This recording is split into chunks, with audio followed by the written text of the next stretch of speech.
My wife left me after I became severely ill, and I still cannot fully process it. If you are wondering how someone can go from being your closest person to feeling like a stranger, I honestly do not know the answer. I used to think marriage meant that when life becomes horrible, both people would at least try to face it together. I want to clarify that I do not think anyone is obligated to destroy their own life for another person forever. That is not what I am saying. But there is a very big difference between a relationship becoming difficult and emotionally abandoning someone when they become sick.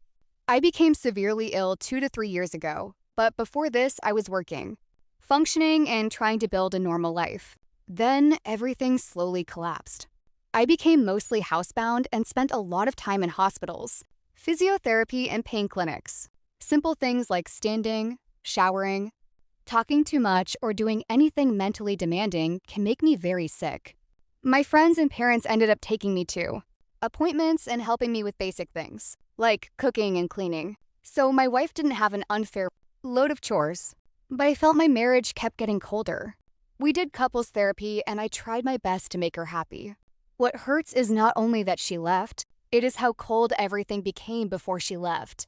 The affection disappeared. No real intimacy, no real support, no feeling that she was actually with me in this. Eventually, it felt like she had already emotionally moved on while still being physically in the same place. When someone does that while you are already trapped in a sick body, it damages something very deep in you.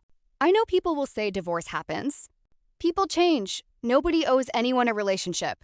That is all technically true. But it does not make it feel any less cruel when the person you trusted most decides the relationship has run its course right when your life is at its lowest point. The confusing part is that I still miss her. I still want reconciliation sometimes, even after everything. Logically, I understand that someone who can leave me, like this, may not be safe for me emotionally. But emotionally, my brain still remembers the person I loved for 10 years and keeps trying to find her in the person who is leaving.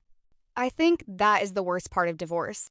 You are not only grieving the person, you are grieving the version of your life where you were healthy, loved, and not alone.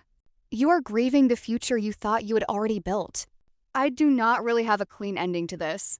I am just trying to survive the mornings, the illness, and the shock of realizing that trust does not protect you from abandonment. Nevertheless, I will cherish the 10 years of my marriage as the best memories of my life.